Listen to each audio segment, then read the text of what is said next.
Today we are going over one of the best and one of my favorite moves in Pokemon, Protect. And I apologize for the first example involving myself, but we'll get there. So, when you think of ways to win, in singles at least, then Protect is not one of the first thing that springs to mind. But today we're going to go over just how crucial it is and why defense can often be the best offense. Now, I know Protect might seem like that move that you passively use when you're afraid of the opponent, and why wouldn't you just dish out a bunch of damage? But today I'm going to show you just how incredible a move it can be. So, disclaimer real quick, this is not going to be every single Pokemon that can viably use Protect. I know that there are some niche Protect sets out there, but I'm mostly going to be talking about the important ones. So today is going to be a mix of the history of Protect and how a lot of players have come to see it as what it is, one of the best moves in the game, and what viably uses it. So, first, before we get into what uses Protect, then we have to get into why use Protect. So, if you've ever played in-game and you remember that some in-game trainer just spam Protect and you're thinking, well, what's the point? I'm just going to hit him the next turn anyway. Well, not to say that Protect is invincible or that it'll do all the work for you, and matter of fact, it can be taken advantage of. For example, if you set up as the opponent uses Protect, a substitute or a boost or whatever, then that's great. But good use of Protect has a lot of really great benefits. First of all, a lot of naturally good defensive Pokemon don't have reliable recovery. Something like Swampert is never going to be able to heal outside of Rest, and Rest, of course, has huge drawbacks. So you use incremental little bits of leftovers, and you force those with Protect so nothing can hurt you. And suddenly you get a Pokemon that goes from, oh, it gets beaten down pretty quickly, to, wow, this Pokemon sticks around. And you might think, 6%, that's nothing. And let me tell you, 6%, well, Pokemon is won by smaller percentages all the time, but 6% adds up really quick. 2 turns of leftovers, that's 12.5%. 3 turns, 18.75, and on and on and on. So, let's say you switch Swampert into an attack and take 30%. That's a pretty good chunk, right? So, after the attack, it takes back 6%.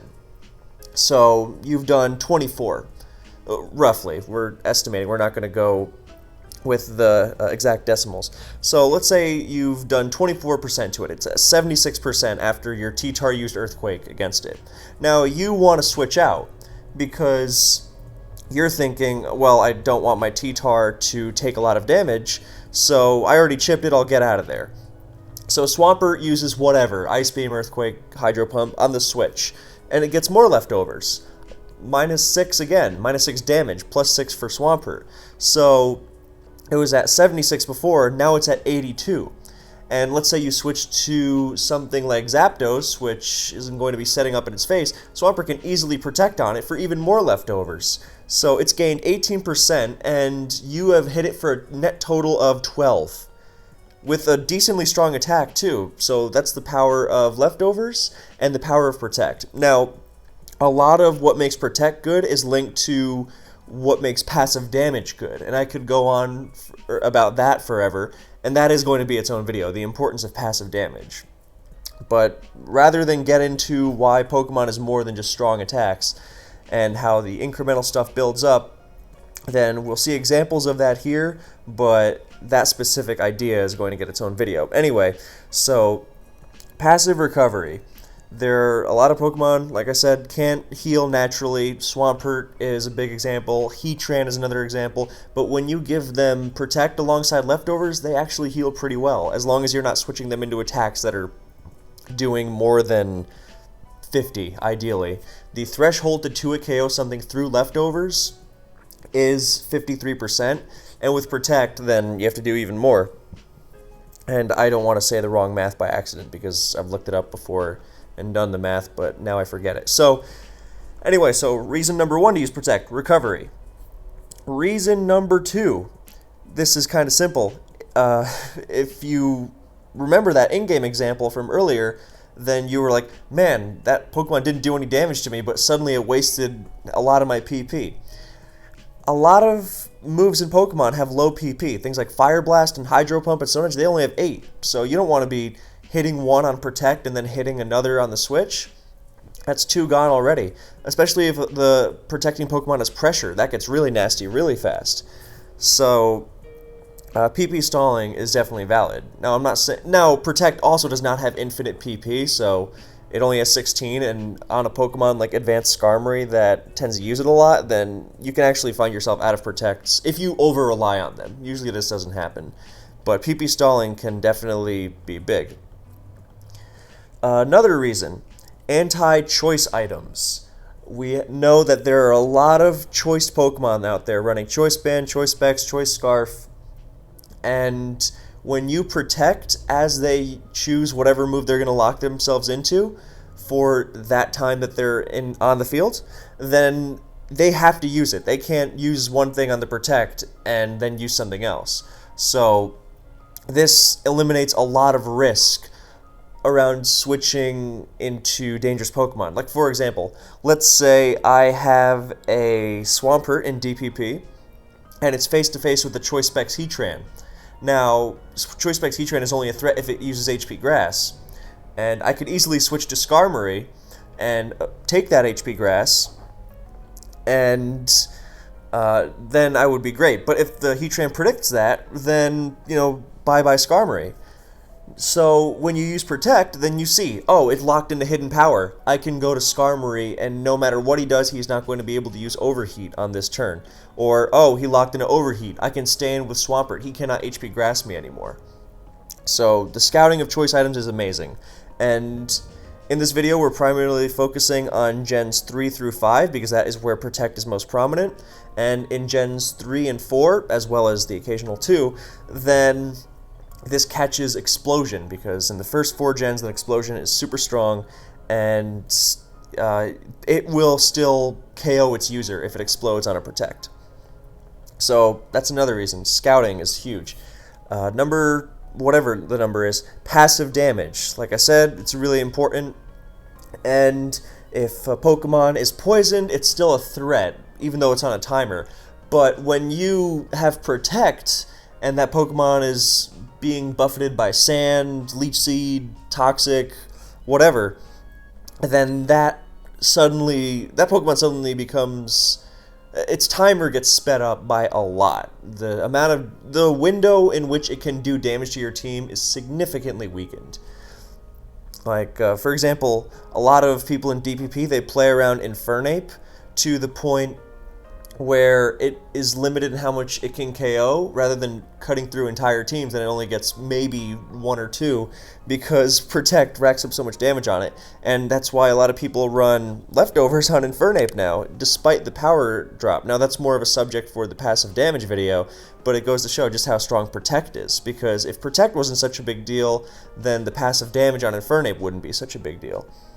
So, primarily Gens 3 through 5, I don't want to say that this is a main reason for Protect being the most prominent in these generations, but the fact is that those are the 3 generations with permanent Sand, and that's a lot of what makes Protect really good. You don't have to get Toxic on an opposing Pokemon or Leech Seed or whatever in order to have them ticking on a timer that can be abused by Protect.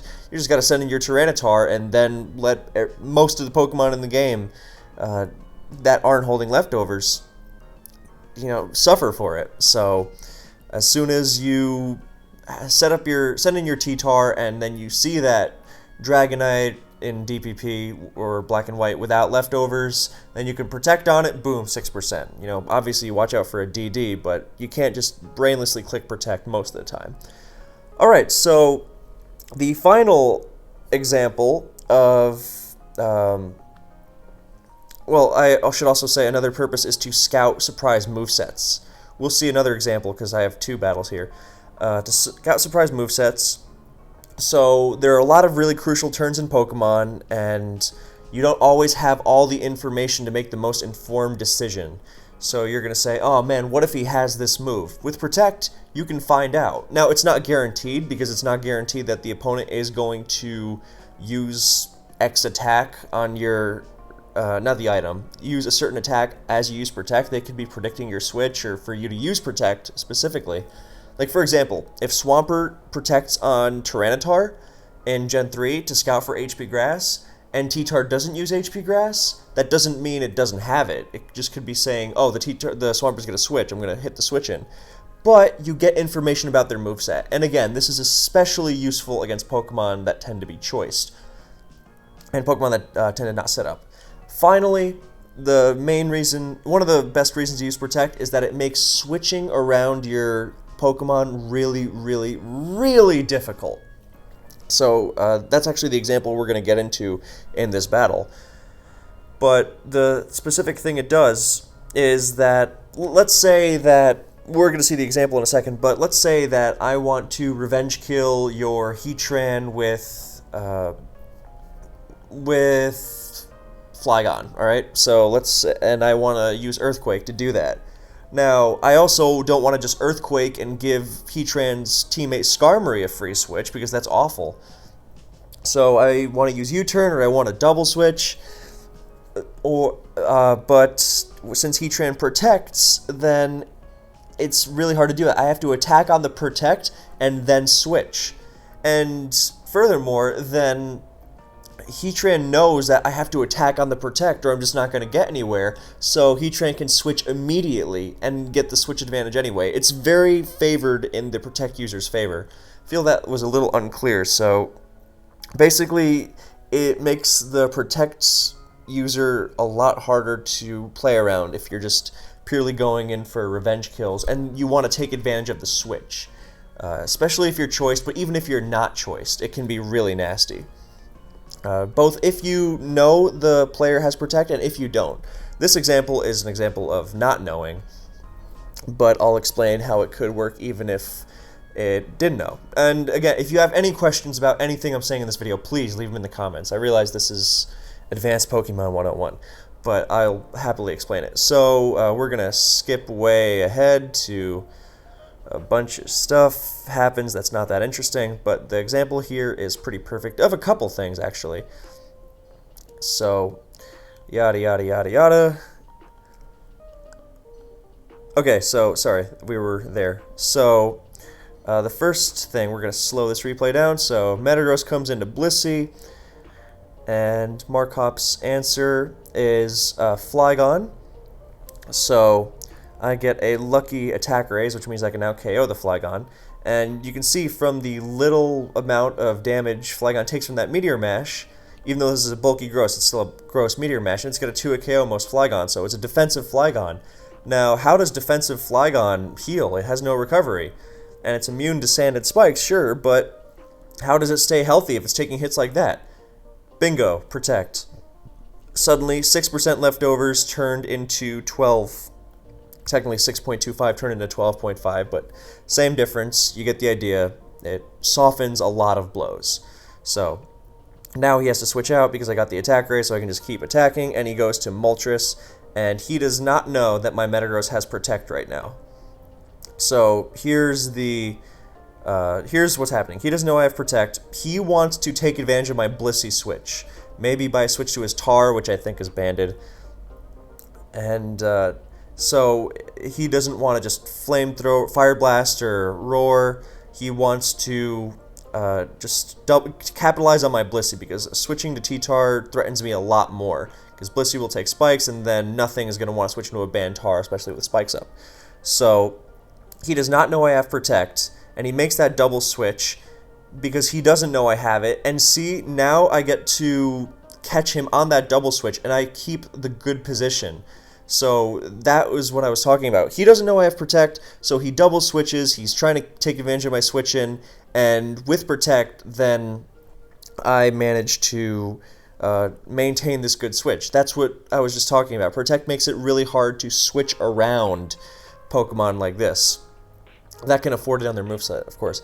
And here's an example of how it would have worked even if he knew I had Protect. So let's say he knows I have Protect, and he is not going to use Fire Blast, because my main aim was not just to scout a double switch, but also to waste Fire Blast if he decided to go for it. But Even if he knows I have Protect and he's not going to Fire Blast because whatever, that means I can switch out. It's not a perfect example because Moltres can also Roar here, but let's just pretend that Moltres doesn't have Roar. So he's trying to double switch here, right? That's clearly his aim. And since he knows he has to threaten me on my Protect, then I can just switch to Blissey for free. Suddenly, I have that matchup. I have Blissey in on Moltres, and I was not prone to getting taken advantage of for completely free by the T-Tar double switch. So I hope that makes sense. Even just having the weapon of Protect, because they have to respect it, they have to play around it, they have to take it into account, then by not using it, because they're so obligated to attack you as you use Protect before they try to get your double switch, then you can use that to your advantage. So I have one more game before we get into the specifics of all the Protect using Pokemon, and that is this DPP game between Deep Blue Sea and Twist of Fate. So right on the first turn, Protect Swampert and reveals Starmie Grass Knot. So this is a great example because Starmie can do a lot of things in the lead slot. It can just run an offensive set with Life Orb, Hydro. It can run Trick Specs, and sometimes Grass Knot Starmie does make an appearance because it's great against Swampert. So with Protect, he's able to scout it with very little risk. Just about none, honestly. I mean, if Deep Blue Sea switched to Breloom, then maybe he thought, oh man, I should have gotten a Brox. But overall, this is much preferable to having less information. Now, no matter what he does, he's going to get some sort of information about the Starmie, and he keeps his Swampert healthy. Protect is actually on full display in this game, as we see... there's another example of Swampert's Protect being useful, because Bronzong is known to explode, and if Bronzong exploded there on the protecting Swampert, Bronzong goes down, Swampert stays healthy. So there's more, yada yada yada yada, and here we see Protect even on an offensive Jirachi, which we'll get into later, and more information. It scouts Trick. Now he knows it's Trick Scarf or Trick Iron Ball. Probably Iron Ball because he used Stealth Rock, but he shows Trick, and he gets leftovers on Jirachi. So I think Jirachi protects a lot, and with Iron Head, then he gets a lot of leftovers back. But the whole point is that look at all the Protect spamming, and it's really effective. So it also goes well with passive damage. It's not as effective because Deep Blue Sea's team is pretty resilient against Sandstorm, but against Pokemon like Infernape and Dragonite, then all the Protects on Toph's team are seriously going to limit them from the damage they do because they are affected by Sandstorm. So here's another example of Swampert getting health through Protect. So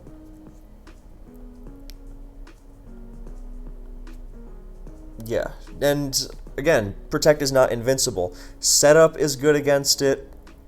Switching, making a good switch on Protect, obviously, knowing the opponent's going to Protect and using it as an opportunity to get a free Pokemon in for free as opposed to getting caught off guard, that works, and it definitely does. It's not a perfect anti-everything move, but again, it is incredibly good, and over-reliance on Protect was not why Toph lost this game, or why DBC won. DBC played a great game with a sand-immune Pokemon, with a sand-weak Pokemon against a team spamming Protect. But you saw just how powerful Protect could be. So, we'll start with some history. So, back in GSC, where Protect was first introduced, it wasn't used commonly at all. You just really had Misdreavus, and that was as a method of enabling its Perish Trapping set. So you Mean Look, you try to Confuse Ray, and if the opponent doesn't have a Phaser, then you can protect Misdreavus so it lives more hits and runs out the Perish turns to KO its opponent. And of course, you can always get lucky, because while you can't spam Protect consecutively reliably, in Gens 2 through 5, then it is a 50% to get a double Protect. So that's not a bad thing to go for at all. A lot of games have been won on a double Protect, and it can be really nasty because suddenly you go from one extra turn of lefties to 2 extra turns of lefties, or sand damage, or what have you. So this was the only real use of Protect early on in GSC.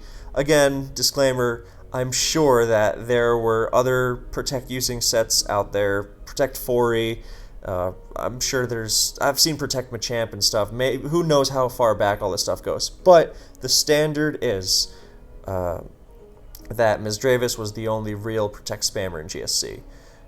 Back when it was the main gen, and for all the years, for a good many years after that. As for Advance, then, again, I'm sure there were more Protect users thrown around in the general metagame, but the one real metagame-defining Protect user was Swampert, because its defensive qualities are incredibly important. It handles the most dangerous physical attackers, your Mence, T-Tar, Meta, Arrow, and it abuses its sand immunity and stays healthy in sand with Protect. This is why something like Suicune or Milotic would not be able to use Protect as effectively. They don't get health in sand, so again, it goes hand in hand with sand damage, and why Protect is the mostly used in gens 3 through 5, because permanent sand. So, and that's why, again, residual damage video, but that's why sand is so good, and then why Protect is so good. Although we will have our honorable mentions for Gen 6 and 7 and even 2 for Protect being used outside of permanent sand metagames. Anyway, so then Gen 4 came around, and there were some Protect users. So now Vaporeon was not the good kind of Protect. I mean, Wish Protect can be really nasty, but it uses Protect because it needs it, or else it's never going to receive its own wishes, and to be relying on this is not great. And that's part of the reason why Vaporeon kind of fell out of favor some time ago. Although anyone who played when it was the main gen remembers just how annoying it was. And, you know, beating Vaporeon with a choice item is just, forget it. It'll Protect and it'll Wish, and it's just... And you obviously cannot be too affected by passive damage, so that's another reason why Breloom became so good, because it so utterly dominated Vaporeon, and not only did it switch into it, but it healed in sand. So Protect and sand really go hand in hand.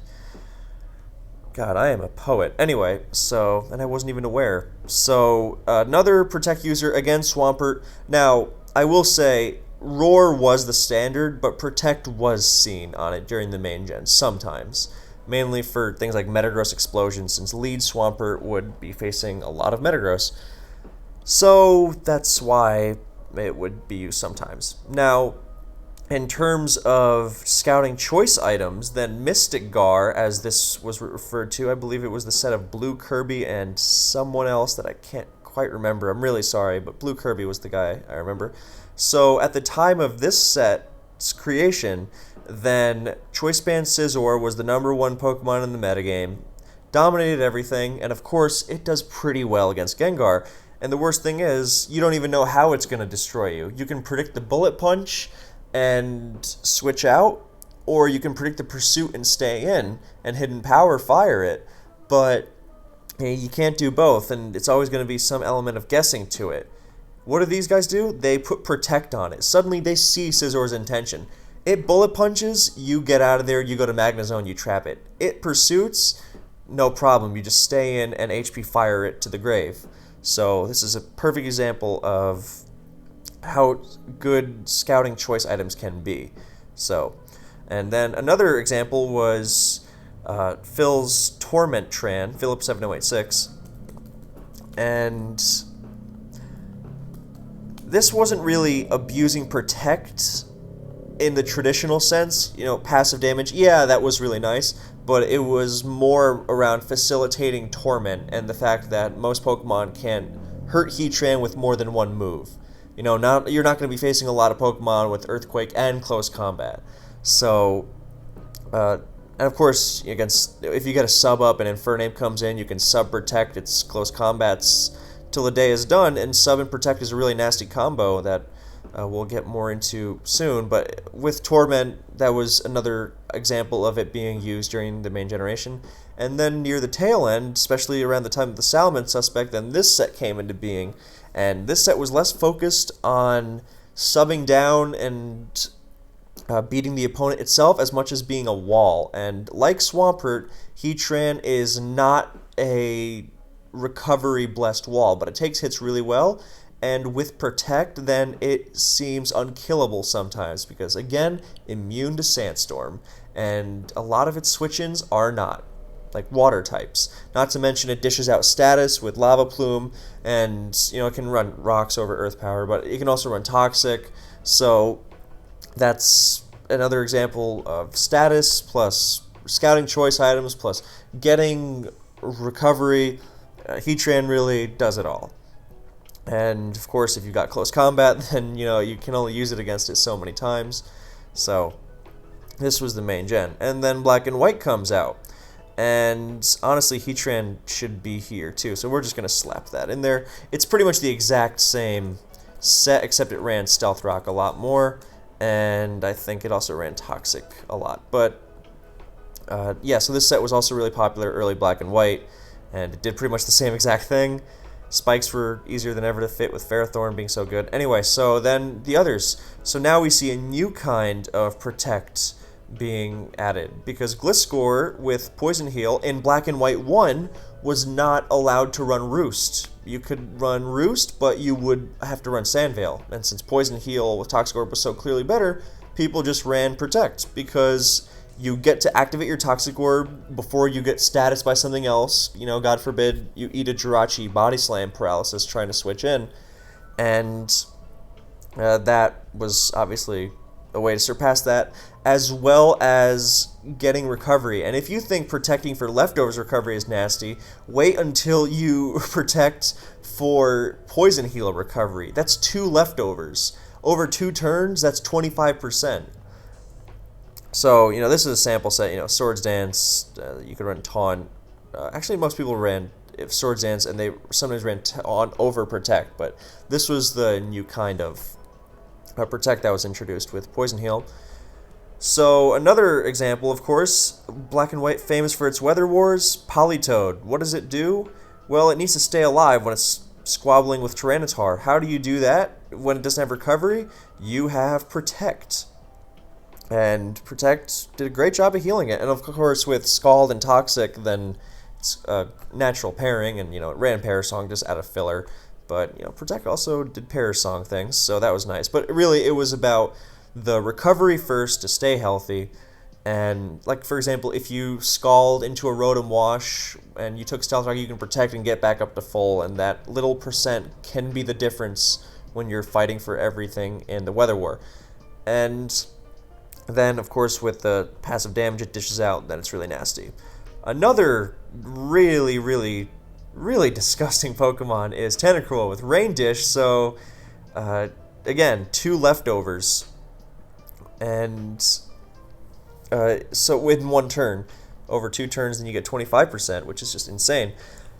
And with T-Spikes and Rapid Spin and Scald, this thing is just self-explanatory. And then recently, I and a couple other people, like ABR, have been, and Finch, and I think I'll just stick with the 3 of us for now. I've been using it for a while, but it's really nasty. It's sorry to be a glory hound, but I also believe in giving people credit for what they did, which is what I'm doing throughout this video. So, that aside, then Sub Protect Tentacle is just a demon. And Sub and Protect together are really nasty. And we're going to jump ahead real quick because Gliscor is going to be there for more Sub Protect goodness, and the other user of it is Heatran. But again, we'll get there. So right now we're still early Black and White, so Tentacle's self-explanatory. And Ferrothorn, Leech Protect, also really disgusting. Matter of fact, that one of the reasons that Black and White shifted to be so anti Ferrothorn Leech Seed was just because of how gross this set can be when, if you don't have Reuniclus or your own Ferrothorn, then this thing leeches and protects to high heaven, and it's really, really nasty. And this set was terrorizing everyone in Black and White 1, especially because it couldn't run Stealth Rock, Spikes, and Leech Seed. So then we're still in Black and White 1, and this set pops up. I believe, I don't know who invented it. I hesitate to say anyone truly invented it. However, I give Ojama credit for popularizing it and beating the hell out of everyone with it. Because it was his team, Toxic Invasion, which is in the RMT archive, which really brought awareness to just how nasty this set could be. So, Sub Protect with Poison Heal, you heal substitute damage in 2 turns. So you just sub on the first turn, you get Poison Heal, and then you Protect. And I'm sure everyone remembers having some nightmarish episodes against this Gliscor where they have to attack it as it protects because it protects for free, and if you ever get toxic, then, kiss your Pokemon goodbye. And it's just going to keep going and going and going. And if it was just Subtoxic and Earthquake and, the last is Taunt or whatever, then it's still annoying, but Protect really makes it just unstoppable. Because suddenly it PP stalls everything under the sun, because you can do this for 32 turns. I guess I should have mentioned Walrein. Not really a true DPP Pokemon, but, let's throw it in there. For a Hail Stall with Ice Body, it did the exact same thing. And, again, not really a true Pokemon, but, then you throw in your last 2 moves. But that was a thing, and the Gliscor was pretty much Walrein on steroids because it healed in Sand and it didn't require Hail. So, chicken or egg on that one. But, yeah, so this is another complete terror, and really shows just how much better this kind of thing becomes with Protect. So, now Terrakion, you're thinking, Protect Terrakion, and now I want you to remember that this kind of thing was shown to be excellent on Gengar, and I gotta give Penguin X the credit for this because he 100% invented it on his own. Because in Black and White, then again, just like in DPP, then you had Scizor running around everywhere, and Terrakion is the same thing. Is it going to Bullet Punch me, or is it going to U-turn and keep momentum? And this was especially annoying in Black and White because of all the Volt Turn with Rotom that anyone who played back then will remember that seemed to never end. And, to stay in on a U-turn was a massive risk. But with Protect, you eliminate 100% of that risk. Because even if they double switch after they Bullet Punch, then even if they go for Bullet Punch, see you Protect, and switch, that can still be used to your advantage. And more importantly, you are not risking your Terrakion's life. So this became really nasty. And of course, it's really great for Choice Scarfers that try to revenge kill Terrakion because he is a speedy Pokemon, and he attracts a lot of... Because it's not easy to outrun him naturally, then a lot of Pokemon will need to run a Choice Scarf to outrun him. So things like Scarf Tyranitar, Scarf Landorus, both Incarnate and Therian, depending on Black and White 1 or Black and White 2, and Keldeo in Black and White 2, and Garchomp in Black and White 2. So you get the jump on them. You see what they're locking into. It's like, oh, well, Garchomp wants to lock into Earthquake, free switch to my Latios without risking getting outraged in the face. Things of that nature. And you don't even need to run Life Orb. You can run Rock Gem. That's very popular, actually. And I even ran Leftovers before just because I liked how it offset Spike's damage, especially alongside Protect. And even something that naturally outspeeds Terrakion, like Latios, that takes Sand damage. You rack up Sand damage on Latios, that's really, really nasty. So, yeah, Protect Terrakion, all the credits to Penguin X. And, yeah, so... we've also seen things inspired by this Terrakion, like, I know Marth was running Protect Garchomp, which did or does similar things. It's really nasty. So, but this Terrakion really paved the way. So, now the second Black and White thing is more New Age stuff. So we're gonna jump back to Gen 3 because around this time, then we're seeing this Skarm reset. On Net Battle, I can't speak to how popular the Skarm was. I don't think it was very from my time. I mean, that was when Rest Talk was still viable, and people like G80 and Goofball liked, especially G80 liked Rest Talk Skarm. And even then, they preferred HP Flying or Drill Peck and dealing with BP chains. But this set popped up And they like taunt too. And this set popped up because with Toxic, first of all, Skarmory is the quintessential example of a Pokemon that's bulky as hell, Great Wall, doesn't have recovery in Gen 3 because there's no Roost. So what does it do? It runs Protect instead and becomes a nightmare to deal with, especially with Toxic. So in Gen 3, with all the passive damage flying around, your Sand, your Spikes, your Toxic, specifically Sand and Toxic, are incredibly abusable by Protect. And it keeps it healthy for switching into things like Choice Band, Rock Slide from Aerodactyl, or Choice Band Meteor Mash from Metagross. Strong attacks that would otherwise 3 KO Skarm and it would get knocked down pretty quickly. But with Protect, it wastes their PP, it stays healthy enough to beat them, and it warped the metagame for years and years, and in many ways still does. So that was around then, and then we're getting some new Protect guys right around now. So this set was used in DPP Ubers, but it started getting used because it was also used early Black and White 1. It didn't really last because it's the most Ferrothorn spike bait thing ever, and Ferrothorn was everywhere. But it was important early Black and White 1 when people were going, oh, Latios, oh, Deoxys, ooh, Darkrai, ooh, Skyman. So this carried over to DPP a little and became famous because, unlike Vaporeon, it's not affected by Sand. God, I really got to make that passive damage video because I just can't stop talking about how important it is. And not being affected by Sand is really nice because this thing heals even without having to Wish and Protect. But the entire point is that Protect makes it infinitely more easy to deal with. Previously, there was a support Wish Jirachi running around, but it was not nearly as nightmarish to handle because you could predict around it, and it didn't squeeze every single bit of leftovers it possibly could out of every single turn because of Protect. So this set became famous for absolutely nuking offense. It was incredibly hard to switch around and outlast, and you really had to be good against passive damage because if it was one or the other, it'd be fine. But when there's passive damage digging into Infernape and Protect racking it up and scouting its move, then it's just way too tough. Or even something like a Heatran. Many Heatran sets anyway.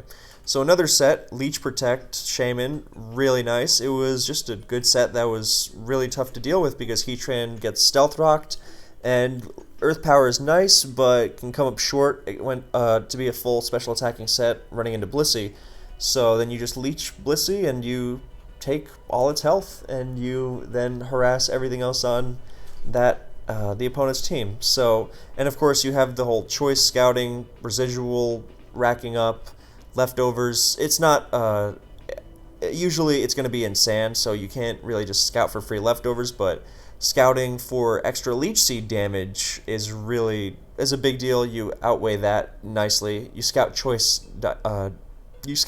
of course, and since this thing was so good with Toxic Spikes, which made Protect even nastier on a lot of these guys, then it becomes even more difficult to deal with.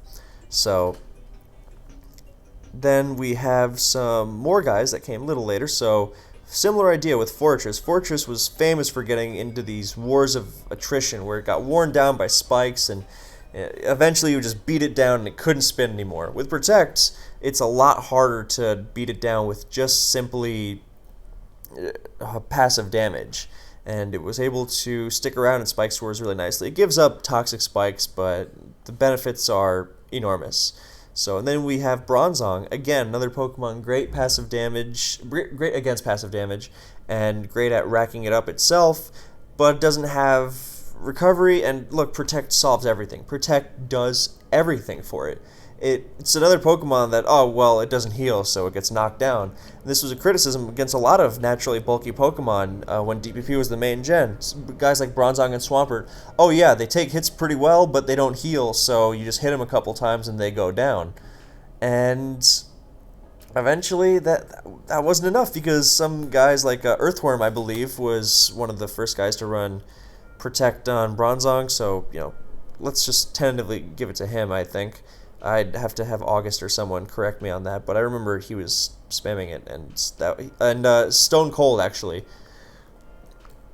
who is a huge Protect Zong guy. So we're going to give that to him. And then a couple of people, I mean, taking leech and passive damage to an extreme. I mean, a Bomb Snow's annoying enough when it leeches your Heat Train with Rocks Up, but then you got to deal with Protect too. And this is a niche pick, but really, really nasty because, again, one or the other would be fine. Passive damage or Protect. And, I mean, GSC is an example. There's a ton of passive damage in GSC, but it's not nearly as oppressive. I mean, things run rest, but they also don't have to contend with Protect, and you have to work for the passive damage. Whereas most of the time it's sand, but with a Bomb Snow, you just switch in, you get your sand, not your snow, your hail, and suddenly everything's being chipped for free. Even more so with a Bomba because there are very few ice types. So your biggest concern is really just T-Tar switching in, and that's why you have Woodhammer. Anyway, so this is another guy that was popping up. And then we have kind of, in advance, we have some more guys. So I'm going to take credit for Toxic Protect Magneton, which I had seen a couple times on a DPP thing. Things don't get inspired out of nowhere most of the time. You get inspired. And matter of fact, you'll see a lot of people say that X or Y team was inspired by something else I saw. And great artist steal and all that. But anyway, Toxic Protect Magneton became kind of a standard because I pulled it out of my ass after it had been stuck in there a generation further with Magnezone. Magnezone didn't catch on really because it was just kind of, oh, well, Magnezone's annoying. Let's just put Toxic Protect on it. I think that was another Legendary Dave Stone Cold thing. But it became really annoying because Magneton actually has great typing, so despite its low bulk, then it can be really annoying against a lot of choice-banded attacks. Your Rock Slide, Hidden Power, Flying, Double Edge, those guys. Meteor Mash especially. So if you want to revenge kill Magneton with a choice-banded move, as so many Pokemon do, then you're not able to do that. And if you want to predict the switch, you're also not able to do that.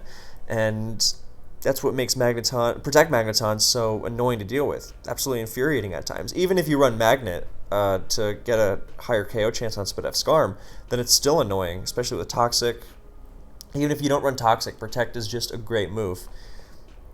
And Magneton also doesn't tend to have many better options, but it's a great example of how it can mess up choiced stuff. So there's that. And of course, if you Toxic a Blissey and start protecting it, then it's soft boiling and it's in sand and it gets really ugly really fast. So there was that.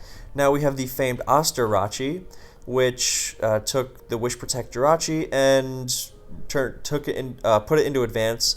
And it was just as annoying. Sand immune, heals with Wish, doesn't have to heal because it doesn't take sand, makes choiced moves. I mean, Jirachi is only affected by one choiced move in Earthquake, but that alone, a banded move in advance, and that's Earthquake, but even that alone is really huge. You can't go, alright, I'm going to send in my CB-Tar, threaten the Jirachi out with Earthquake, and Focus Punch the Skarmory. No, suddenly your Choice Bander is useless against Jirachi. And this is especially nasty against a lot of teams' offensive weapons because a lot of teams rely on Choice Banders for offense. And this was actually responsible for really knocking Aerodactyl down several pegs for a while. So, since we have the best Pokemon in the tier... Oh, sorry, that shouldn't be Protect. Or that shouldn't be Toxic, that should be Protect. This set didn't really catch on, but it was another example. This was before Swampert was running Refresh all the time, so you would Toxic it with something else. And like HPI Zapdos, and then you would be able to rack up damage on it with Tyranitar. And of course, another great thing that Protect does on Tyranitar is bring it out of KO range for stuff. That's a huge thing that having that passive recovery does for you, because when Dugtrio is coming in to revenge kill you, and you're like, oh man, out of range, and then you snap your fingers, Protect, and now you have a good shot. So 6% goes a long, long, long way on both sides of the spectrum. That said, this set didn't really catch on, but we'll get to that. Now, I gotta give Dexic credit for this one, because he brought Donphan into the fray about 4 years ago, and what made it different was that it was emulating Swampert. It was really taking the Protect. Suddenly, you don't have that problem of, oh no, my Pokemon takes hits well, but it dies really fast because it doesn't recover. Not a problem. And of course, it racks up sand immunity on Protect. Sand immunity, as we're going to see with Zapdos, sand immunity is not, and Shaman, of course, it's not required on a Protect user, but the majority of Protect users are Sand immune, just because it's such a natural, quick, automatic advantage. You don't gotta Toxic anything, you just send in your Pokemon with Sand up, and oh look, this Water type has switched into me. Well, I just racked up damage on it. So, yeah, there's that. So we've got that. EVs are very rough, you should have some Spadef on your Donphan, and...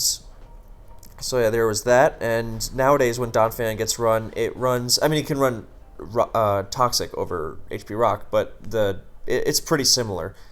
And it takes hits really well, and it's really nasty. It gets, makes it a great Gyarados counter. Pretty much perfect, actually. So this is a set that we credit to Mail, and this is an example of dodging Explosion, because Metagross tends to boom on Zapdos a lot, and if you get it in that one-on-one, and you're about to 2 a KO with T-Bolt, and Meta goes, alright, I'm about to blow this thing up, otherwise I won't get anything done, and you just Protect, and goodbye. And even if they do make the ballsy prediction and not explode on your Protect, then you know they're almost surely going to do it the next turn, so you can safely switch in your Steel, yada yada yada.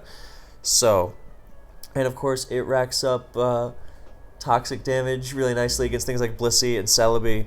Scout's Choice Banders, another huge one. Arrow comes in on Zapdos. Normally, Zapdos, I gotta get out of here. So I gotta Scout with, and I gotta, risk getting my Jirachi Earthquaked. Nope. A lot of stall teams around this time. The Zapdos can also run Spadef on the Rest set with Thunderbolt, Toxic, and Rest. It was like, well, the last move can be whatever. Oh, let's stick Protect on it. Suddenly, Arrow's not a threat anymore because Protect counters choice items so easily.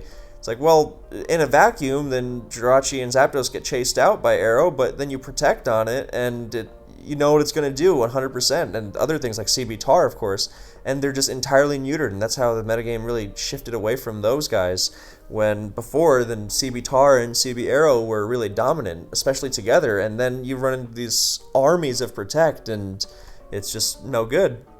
And Zapdos is especially nasty with Toxic and Protect because of pressure, so you want to Rock Slide against it, not just CB Rock Slide against it. You only have 8 tries, and with Protect, then, it goes really quickly.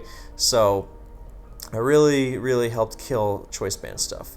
So, and then another set that I ended up using, this was, of course, helped out by Bada Bing. I was going to use Protect Toxic Roar Swampert because I thought it was amazing, and I was like, which move do I use, EQ or Ice Beam? Because I was still thinking it was kind of gimmicky, and then Bada Bing was like, well, why don't you use Surf?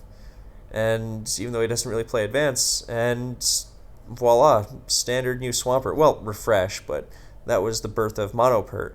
And this is an example of Swampert leveraging that Sand immunity and Protect spamming even further, because when it's the old tank set, then it's just doing damage with its attacks. But now it can Toxic something and do damage while it's play offense while it's on defense. You Toxic an offensive Zapdos. I mean, look, with the other set, then you use Ice Beam on an offensive Zapdos, and okay, you 3-KO it. Good job.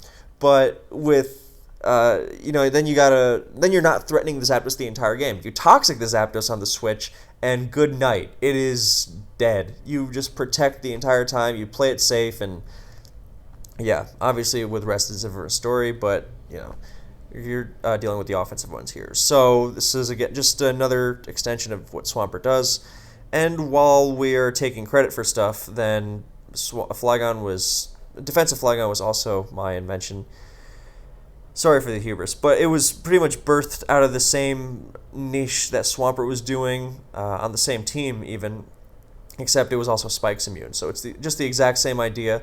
And like we saw in the Markop game, then even something as seemingly non-bulky as Flygon, I think his Flygon was less bulky than this. I like to squeeze every defense thing out of it.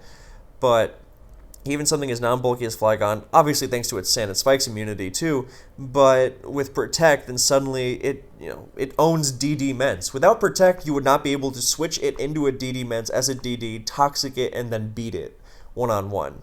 It's still not foolproof, but it becomes a hell of a lot better. So, and that's another reason why this Swampert gets away without having an Ice move, because you just Toxic the DD Ments. And then you Protect and you stay healthy, and it's not perfect, but it gives you more weapons in a wider variety of situations. So yeah, there was this, and this is the cousin of the Astarachi, in which Fear replaced Body Slam's paralysis with Toxic Stalling, meaning even slow T-Tars had to fear it. And he ran physical defense on it, good for taking earthquakes, even banded ones with these. And yeah, so just more of an extension. Then Swampert started running Refresh. This was in response to the Protect Toxic era. And, Toxic is one thing, but Protect Toxic, again, I can't stress enough how annoying it was. And that's why things like Swampert and Milotic and even Claydol started running Refresh. Although it died out on Claydol because it made it even more passive and weak. But on Swampert and Milotic, it's still going strong. So some more guys I want to mention here are UD, who put Protect on Metagross because it's Metagross, another Pokemon, incredible defensive profile, stats, typing, beautiful. And it's, of course, got the Earthquake problem, but when you Protect out of Earthquake range, then it's great against Dugtrio, against +1 Salamence or T-Tar, whatever. Just generally staying healthy for stuff. And you manage to make it an offensive... It's an offensive threat even when it's running Protect. You don't have to... Protect is not just for weak defensive Pokemon that need to scrounge every bit of leftovers for themselves. No, this is still an offensive threat. Mash EQ Explosion. It could not run a fourth move and be fine. Be great even. But Protect gives it that extra percent to live stuff. Things like living 2 Starmie Hydro Pumps. Things like protecting out of Zapdos Thunderbolt range so you can try and blow it up. Things like that. So, yeah, that's what it does. It's incredibly good at it, too. Protecting out of Magneton Thunderbolt range. And you just, you eat an Earthquake. It's not so bad because you get 2 rounds of leftovers instead of 1. So, and that adds up. And, if you double switch... Like, G80, who I learned a lot from about Advance, he used to talk about how good Flygon was because it could heal a lot just by switching intelligently. So, let's say you get Flygon in on a good switch, and you, when it's low, let's say it's at 20%, you get it in on a switch against something it scares out, like Zapdos or T-Tar or Metagross. And suddenly, then you attack, and so you go from 20 to 26 as you switch in, then from 26 to 32 as they switch out, and assuming you have to run from the Ice Beam Suicune or whatever, then you got 2 turns lefties. With Protect, you get 3, so you go from a good switch netting you 12.5% back to 18.75% back. It applies to Flygon, it applies to Metagross. Flygon can also run an offensive set with...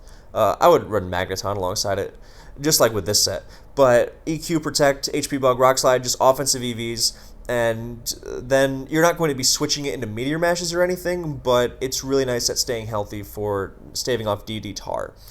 And Scouting, of course, especially nice with Toxics flying around from Zapdos and whatnot. Anyway, so Steelix, also a UD creation. Really just the same exact thing as Metagross. You want it to take hits, you want it to take Zapdos' hidden powers, needs a little bit of help. Oh, look, Protect. Oh, look, I'm out of Magneton and Dugtrio range. And, you better not be trying to beat this thing with a Choice Band attack anyway, but now you really better not. Even things that scare it, like Banded Heracross, suddenly, nope. And finally, this is not really a standard, but I think that it's really good. Pursuit Tar can run Protect because the last 2 moves on Pursuit Tar can really be kind of whatever. And when you lead with this thing a lot, then you get into these guessing games against Banded Mence and Banded Gross, and is the Mence going to Brick Break on the first turn, or is he going to predict the switch, or whatever? Is he even banded? Is he mixed? Things like that. And with Metagross, it's like, oh my god, is he going to Meteor Mash? Is he going to blow up on the first turn like so many people do and try to kill my Skarmory? Yada, yada, yada, yada. Protect, goodbye guessing game.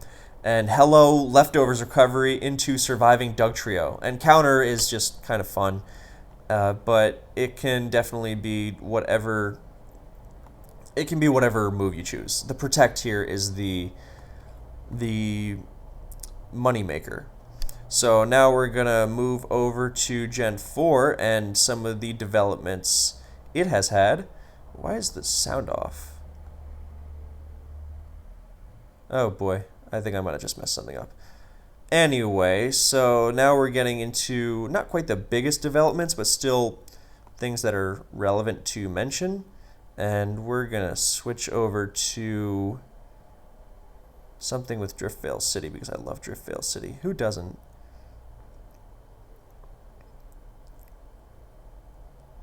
Yeah, that seems good.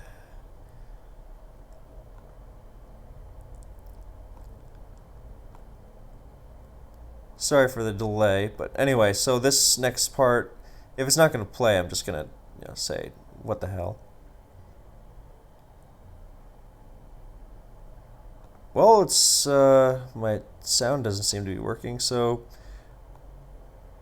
who knows? Probably just my computer being not so good. But, yeah, so T-Spike's offense, a lot of these guys, they rely on T-Spikes to wear their counters down, but and Protect Raikou is another thing I can take credit for. I think this was Mail or Heist, and this I think was also Mail or Heist, but this one was mine. So the idea is that you want T-Spikes to wear your opponent down, and sometimes you just need that extra turn of poison damage to put them away with your attack. And, Sub is nice, but that doesn't work against faster opponents or if you're low on HP. And Protect is also good. And, you no longer have to play guessing games against things like Scarf Flygon, EQ versus U-turn. Why is this not working? It was working before, wasn't it? Anyway, so hopefully mine thing is still working. Anyway, so, yeah, it's pretty much simple. I actually put it on because an underappreciated aspect of Protect is stalling out rain turns, and my team with it was weak to Rain Dance Kingdra and Trick Room, which is also great against Trick Room Bronzong. So, an underappreciated but incredibly valuable aspect to have. And of course, sometimes T-Tar is just out of range for your +1 Thunderbolt, and you protect, and it takes more poison damage, even just little, and you put it away. It's wonderful. Suicune, same idea. Now, these guys are not sand immune, but it still works, especially against Suicune when you're trying to see if the Scarf Rotom is going to T-Bolt or Trick, or just racking up extra damage on Shaman. I think the set is less good now, but it's still the idea is still solid. And Jirachi, of course, is always good with Protect, and also good against T-Tar because T-Tar does own most Calm Mind Jirachi. But here you scout the Scarf Flygon, you scout the Infernape, you rack up poison damage on it, you scout the Scarf Tran, you weaken the CB Tar, so it's just an all-around win. So, we're going to switch over if the audio is not working. And now we're getting into the bread and butter, the Protect stall era of DPP, which, again, I'm sorry, but I have to attribute this to my insistence on spamming Protect with everything. So the Protect Nidoqueen was not mine. I will say that. That makes it sound like I'm grudgingly admitting something, because Heist has been using was using Protect Nidoqueen as far back as like 2011, I think. Maybe 20 around there. It was very long ago because Scarf Flygon was everywhere, and you got to own it if it U-turned because of Poison Point. But it's really nice. Helps with, again, sand immune. All four of these Pokemon are sand immune, and they make the basis for a very well-known stall team. If you don't know, then it looks like this. And all four of these guys have Protect. And Protect Nidoqueen was standard, but I'm not going to give up on this just yet. But it was the other guys that were not so standard. So it's just, it does everything it's supposed to. It takes its hits. It takes its hits a lot better because it can shrug off the Banded Tar Crunch a lot more easily. Even something like a Banded Tar Stone Edge that might not be insignificant, it can shrug off fairly easily with Protect, and they're all hazard resilient, as not just hazard resilient as well as sand immune, so no stealth rock weaks or anything. And God knows why this isn't working, because I know it was working at the beginning of the video. I'll just assume my computer's been shitty. Anyway, sorry about that, but this is another thing I put on. I just love Protect so much, and a lot of when I was making this team and using it a lot, then I was noticing, a lot of these games are just one extra turn of passive damage away from, turning a loss into a win. And, Protect on Clefable and goodbye Infernape, things like that. And the metagame is really adapted around this team really spamming the hell out of Protect. Some people refer to it as Protect Stall, even though that wasn't my goal when making it.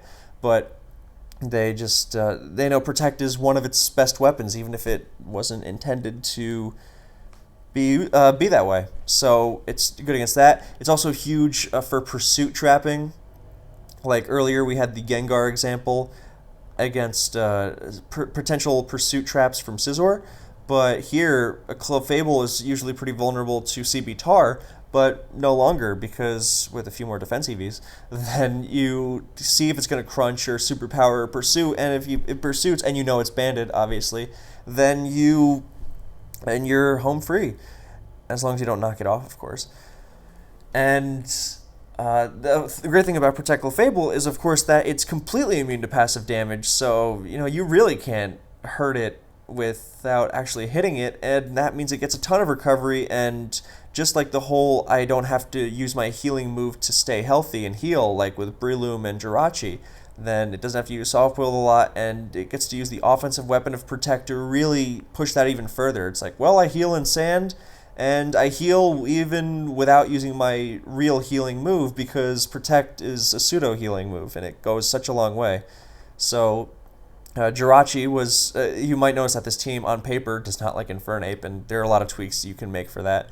But one of them, I was like, well, I was using sub Jirachi because it's great, but what if I just use Protect instead, kept the offense of everything? And that's the set you saw in this game from Toph. Became pretty popular, and it's really, really nasty because, with a sub, just like with Raikou that we just talked about, yeah, you can use sub to scout for stuff, but if you're too weak, it doesn't work, and against faster stuff, it also doesn't work.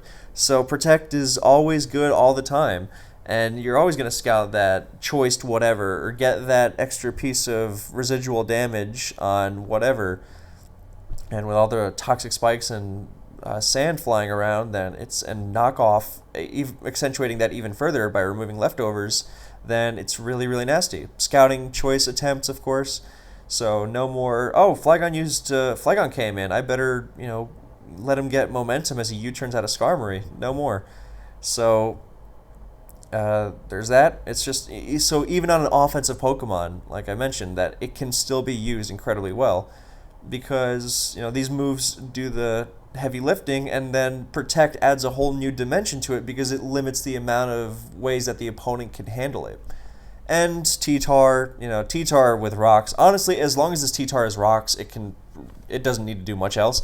But I like Protect on it because it's by switching into Heatran, you make sure Clefable doesn't have to, so you avoid an explosion. It's not foolproof because Heatran can status and whatnot, but it generally gets the job done nicely, and Protect just makes it really irritating. Again, no choiced risks against Flygon, Dragonite, CB, Garrett. I mean, it clicks Waterfall anyway, but there you are racking up sand damage on it, which is really, really, really crucial. Remember, 16 turns is what it takes for a Pokemon to go from 100% to 0 in sand, and that seems like a lot, but with Protect, you are always cutting that in half.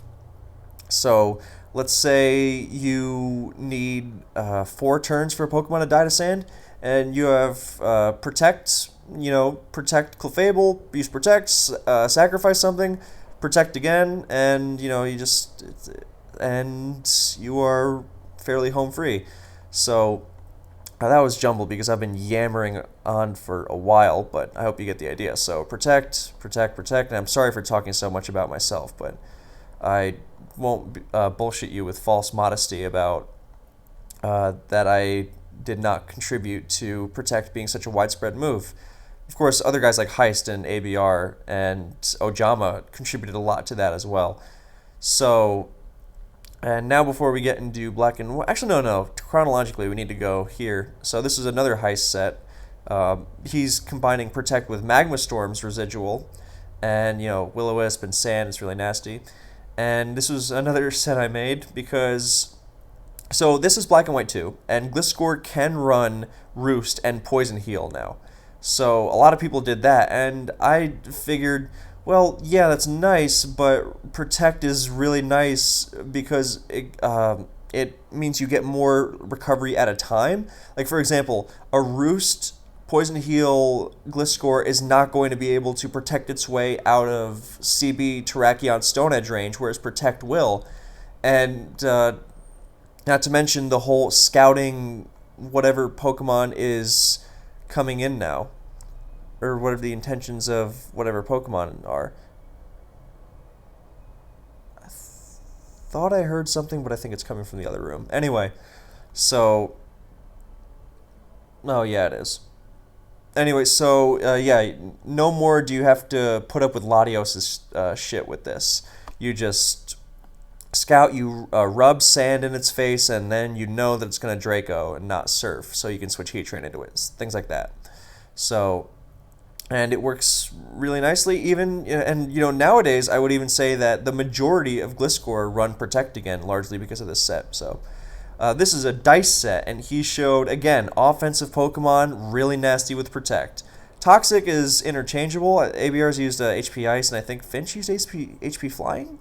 Although I could be wrong. And I used Roar, actually, and it was pretty good, and ABR liked that as well. But the whole point is Scald, Secret Sword, Protect. Toxic is good for Jealous and yada yada, but you can do whatever in that last slot. You can Taunt, Calm Mind, Hidden Power, Roar, Aqua Jet. I ran Aqua Jet too. It was awesome. Broke Zam Sash, chip damage, yada yada. But the whole point is, Keldeo usually doesn't have lefties, gets worn down in sand. Lefties means it doesn't get worn down in sand, and that's not revolutionary because that was already done on the Expert Belt set. You just take off the Expert Belt and it plays the same way, but it doesn't die to sand, and that's big because 16 turns, especially with Stealth Rock mixed in, you get worn down quicker than you think. And more importantly, the whole Latios thing. Latios isn't running lefties, and, not only do you Toxic Latios or you Scald Burn it, but even if it comes in for completely free, you scout its move, you make sure you can switch your Heatran into Draco without getting surfed, and you rub sand damage in its face, so it is on a greater timer than you by far. Especially with its Stealth Rock neutrality as opposed to your resistance. So it's just incredibly annoying as a whole. And yeah, full credit to DICE for this monstrosity. Yeah, so there's that one. These are all popping up around the same time, within a few months of each other. And this is a McMegan set. Now, I didn't want to bother looking up the EVs. The whole point is that this dominates Rotom Wash. You sub, you protect. If it's going to start spamming Hydro, you stall that out like nothing. 8 PP Hydro Pump is zilch. And if it Volt switches, you will not break the sub. So Heatran will maintain the sub and annoy the hell out of whatever comes in after.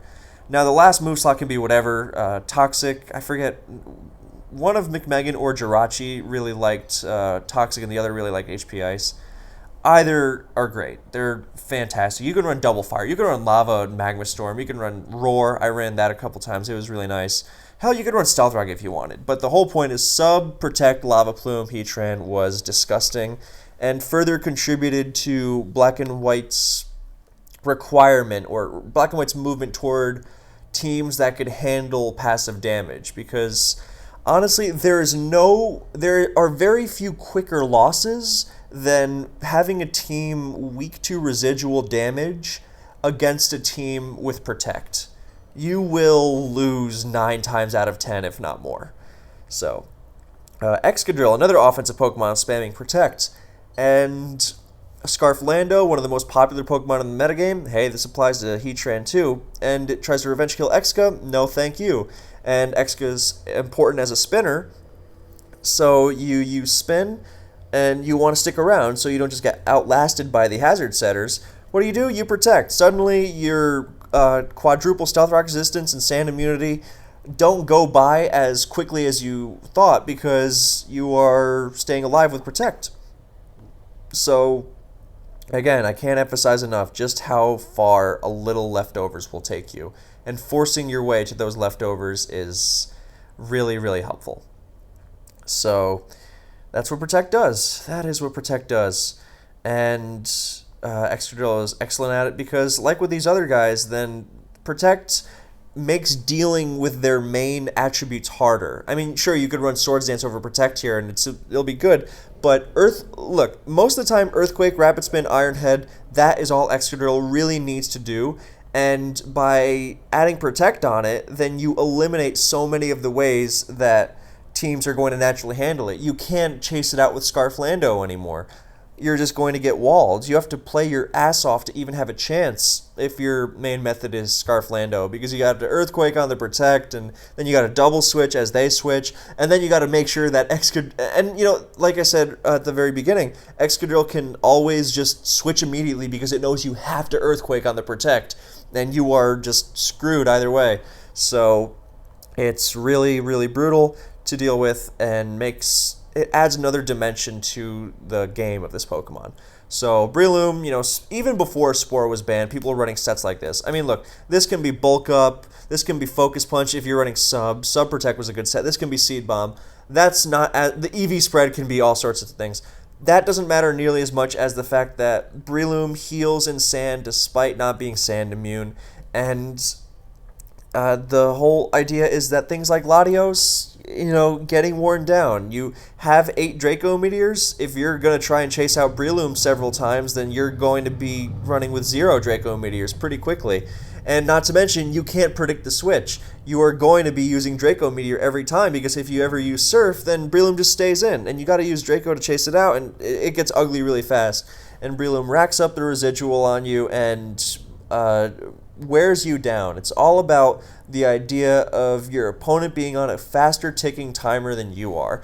These Pokemon that spam Protect, almost all of them, besides the Mystic Gar and the Protect Terrakion, almost all of these Pokemon are not on a timer. They are resilient, and their switch-ins often are. Like when Rotom switches into Heatran, nothing is on a bigger timer. Even Tyranitar, Lava Plume Burn, even with rocks on this, even if you don't status the T-Tar, it's taking rocks, it's not running leftovers because it needs Chople Berry, you are wearing it down quicker. These are important ideas, I think, for anyone who wants to take the next step in the competitive worlds, and you want to really understand why certain players are beating you and you just feel like you're helpless. Oftentimes, it's because you are, and it doesn't even make sense that much, because I know you might say, oh, I lost to a guy spamming Protect. It makes sense that Protect is good. A lot of times people will just go, oh no, I need stronger Pokemon. I need bigger, stronger Pokemon to break through these annoying defensive teams. No, you need a way to handle residual damage, because even Arceus takes residual damage, and even Arceus can be stalled with it, especially with Protect. And that is the truth, and you gotta learn to deal with it that way. Because, whoa, okay, I don't know what was going on with my computer, but it just popped up. So, we have music again, somehow. But yeah, that's the thing, you are not going to beat, look, I'm not saying that you can't beat defensive teams with strong Pokemon. Obviously you can, but you have to be smart about it. You're not just going to outmuscle Protect. If you could, then it wouldn't be good. Then it wouldn't be used at all. The whole point is that you can have the biggest Choice Band Swords Dance close combat outrage in the universe, and it will still not get through Protect as you die to Sand and Toxic. So that's why Black and White shifted to metagames with Gliscor and Reuniclus and all sorts of other Breloom itself that are immune to the burns and the toxics and the sand that are wearing down the other Pokemon, the Rotoms of the world. Not that Rotom isn't good, but it's still, it's got some issues now because of Breloom and subbing Heatran and Gliscor. All these Pokemon tend to outlast Rotom. With Excadrill keeps rocks off, passive damage video again. Excadrill keeps rocks off, Rotom has to contend with rocks, and it's getting worn down, and Protect, and Hydro Pump, PP Waste, and it gets ugly. So, then we finally go to our last batch of Gen 4, just Empoleon mimicking Heatran, just its defensive qualities are different. It owns Kingdra, you can run Roar or Toxic or whatever you want, this is just a sample set. And it owns the Dragon Water combination from Latias too, and Sub Protect is not as prominent on Heatran, but a lot of people have spammed the set, myself included. It's very nasty against offense. You know, Sub-Tran is great, Protect Heatran is great. Yes, they work beautifully together. And some people have even been using Protect Breloom in DPP, and you know, it is good. You know, ditching Spore isn't always great, but it is a really nasty set, and it does pretty much the same things as... and the set can be whatever, you know, I think I made a team with Sub in the last slot in one of my recent videos, but that's the general idea, that you just outlast the other team, especially with Leech Seed and Poison Heal, and the Protect really driving home, gets ugly. So, those were the big ones. Now let's take a quick look at the other generations with Protect that also can make use of it despite not having permanent sand. And why? So, this is kind of specific. This is for, this Snorlax is used on Baton Pass teams, Agility Pass, and a lot of times those pass, you know, it can just come up short against a Cloyster, or it can get outsped by Gengar because +2 Snorlax with speed is still slower than Gengar, and then they get exploded on, and with Protect, then you dodge the boom. So, there's that specifically. And it also helps offset double edge recoil. You know, Snorlax loves its leftovers. I mean, if you need a counter example, think about how much worse Snorlax get when something thiefs its leftovers away. So, we give M-Dragon credit to this set, because before him, then pretty much every Missy was just Perish trapping stuff, the stuff we saw before. And then we saw Toxic Protect and just ruining the hell out of Tyrannitars. And really nasty. Toxic Protect, the classic combo, Pain Split makes it even nastier, and there's that. So Vaporeon, we don't have an exact originator. I know all of myself and Fear and Lavos and Earthworm, I think, used it, but I don't think any of us came up with it. I think it was just another, let's just stick, I think even Mr. 378 used it actually. So he just, we stuck Protect on Vaporeon because what happens to it a lot of the time, it gets boomed on by Cloyster. Lesser extent Exeggutor. And the lefties is nice for 1v1ing Snorlax, you know, shrugging off its double edges. And it's self-explanatory, really the boom dodge. And speaking of boom dodge, Zapdos is almost as big a target for explosion as Snorlax is. So this is a Fear set he came up with recently. And, you know, if Eggy or Golem or Steelix wants to boom on it, they have to contend with Protect. And, of course, this helps Zapdos stay healthy to take on Machamp and such without needing to cripple itself with Rest. Fear was very anti-Rest this past SPL, preferred aggression, and this set is a great example of that. So let's go into the generations further than Gen 5 because, as you may or may not know, I have played them. And while we're not going to do Gen 8 because I don't know anything about it, I have played Gen 6 to quite some success, and Gen 7 to some success, not quite as much, but still some. But Gen 6 I really liked for a while. Still do. Just haven't touched it in a bit. Anyway, so the main examples here are Diancie, who wants to Protect just to get its Mega off safely, and that's the main purpose, of course, but you will notice just how annoying it can be when you try to revenge kill it with something choiced. Most of the time, Scarf Tyranitar. When you're facing one of those semi-stall teams with Scarftars, its fastest Pokemon, Diancie threatens everything. Sometimes you just gotta chase it out with T-Tar, and then protect on your Stone Edge or your Earthquake if you're running Earthquake, which I think most or Scarftar should. And you know, and you got to lock into something and then get Predict Heavy just to chase it out. It can get really ugly. It's not really much of a passive damage builder-upper, but the choice item thing is important. Of course, the primary function is making sure it gets Mega evolved safely, and it can even deny Stealth Rock while protecting, because Magic Bounce, even if you're protecting, then you will bounce it back from something like a Garchomp. So, Heatran, of course, you gotta have the Heatran. It's, you know, Keldeo is one of the best threats, one of the biggest threats in ORAS, and you know, it scares out Heatran, and you're like, oh no, what do I go to? Do I go to my Gliscor and Secret Sword, or Ferrothorn on Scald, or I'm going crazy? And you protect, and it's a lot easier. So, things of that nature. Or I guess the better example would be Gastrodon, because if uh, you don't want Gastrodon to get HP grassed or scalded, so that's more specific. And of course, choice stuff, like Keldeo, of course, and even just racking up leftovers. This set's kind of died out a little bit, but for a while it was really, really nasty. Of course, the mother of all annoying sub-protect strats, or all annoying protect strats in Oris, is this Vince 2612 Suicune set, which, alongside Pressure, is insanely annoying. It was being spammed. Some guys were spamming it, like Ben Gay was using it so much, so effectively, that everyone knew it was coming and they still couldn't stop it just because of how annoying it was. It drained PP like nobody's business. And it was gross. It was really, really gross. Because things like Power Whip get PP stalled super quickly, and Scald Burns, and Rotom Volt Switch can't break the sub most of the time after a Calm Mind, and stays healthy with Protect, so it doesn't even matter that it's weakening itself with sub. Everything goes together beautifully here. Finally, Jellicent. I think this was ABR's, and we're just going to...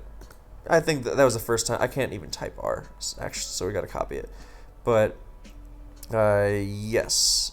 That was... I think the first time I saw it was the team he gave to updated Kanto.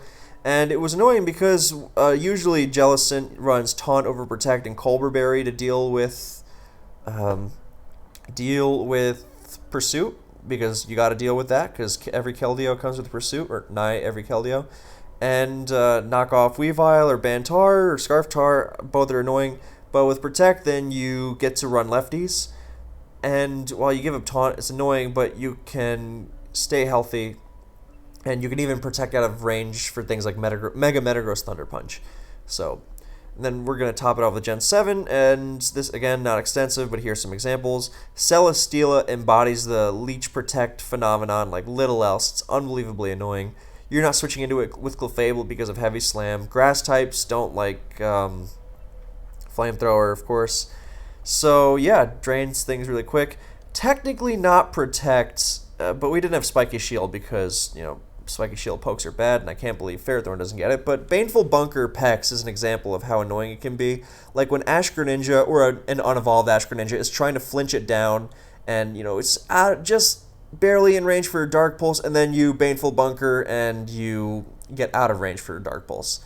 Last move can be Haze or Toxic or Knockoff or whatever, but that's the general idea, that Bunker is really annoying. Hell, it's so annoying that it's got the poison thing, and that means if you EV yourself to always survive Mega Metachams and Headbutt, like this set is, then you actually switch into it, and it will never actually be able to KO you without poisoning itself. Pretty nuts. So, yeah, this is an extreme Protect, and it's really good for all the same reasons. Here's an example of a typical staying healthy thing. Protect and Drain Punch, wonderful combination. Protect and Toxic, another wonderful combination to wear things down, even things like Defensive, Defog, Torntherian. Heatran is as annoying as ever because Magma Storm, ever since Gen 6, it started doing a lot more. It had its base power lowered, but it's what's it called? Its trap damage got increased, and it's really annoying. So suddenly you Magma Storm, you take the big hit, you take the first Magma Storm, and then you got to take the second Magma Storm. You can't even switch out of it, which is what makes it so infuriating. I think some people even ran Binding Band to, which for those who don't know what it does, it increases the even it would increase the damage of stuff like Whirlpool and Fire Spin too. So it was mostly gimmicky, and most people are going to use Fire Z or Leftovers. But it's an example of how Protect can be annoying with Magma Storm because it forces so much trap damage on you, just 25% in addition to the initial attack. Not to mention that Tapu Bulu often runs grassy terrain, so even if it's not running Leftovers, then Heatran can Protect for more health. If it is running Leftovers, it can Protect for double Leftovers, and of course you got the whole Toxic thing going on, of course. So yeah, Sableye, Protect Toxic is really nasty. It runs Protect to get the Mega off, but it also works well alongside Toxic just to wear the opponent down while keeping itself free from harm.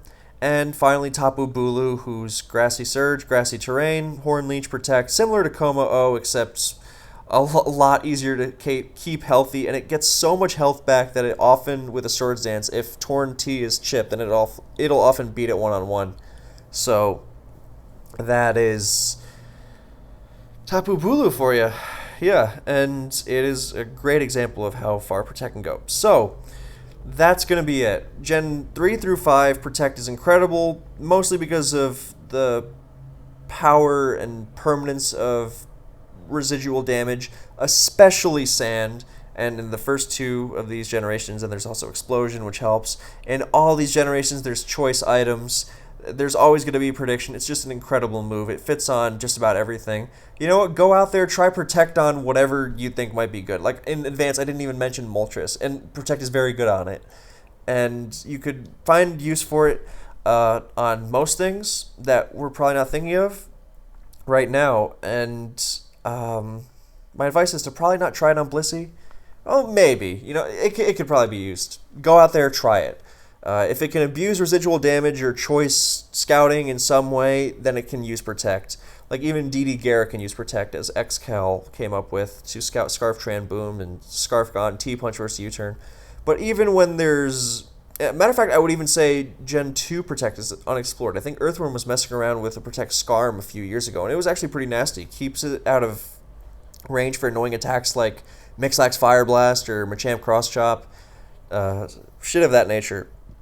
And even in the newer gens, then it's not as widespread. And I mean, there used to be Protect Ferrothorn a lot more commonly before the anti-Leech Seed Crusade came in, just like in Black and White.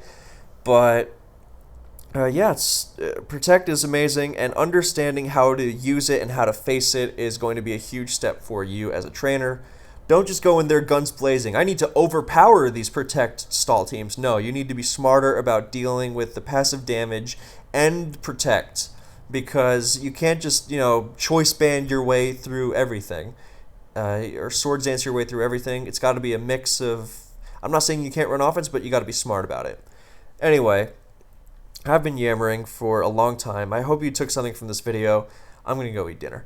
But if you have any questions whatsoever, then please let me know. I will be more than happy to guide you through it, answer anything you might be wondering. And yeah, that's going to be it for me. So thank you so much for watching. I really hope you enjoyed and took something from it. And I will catch you guys next time.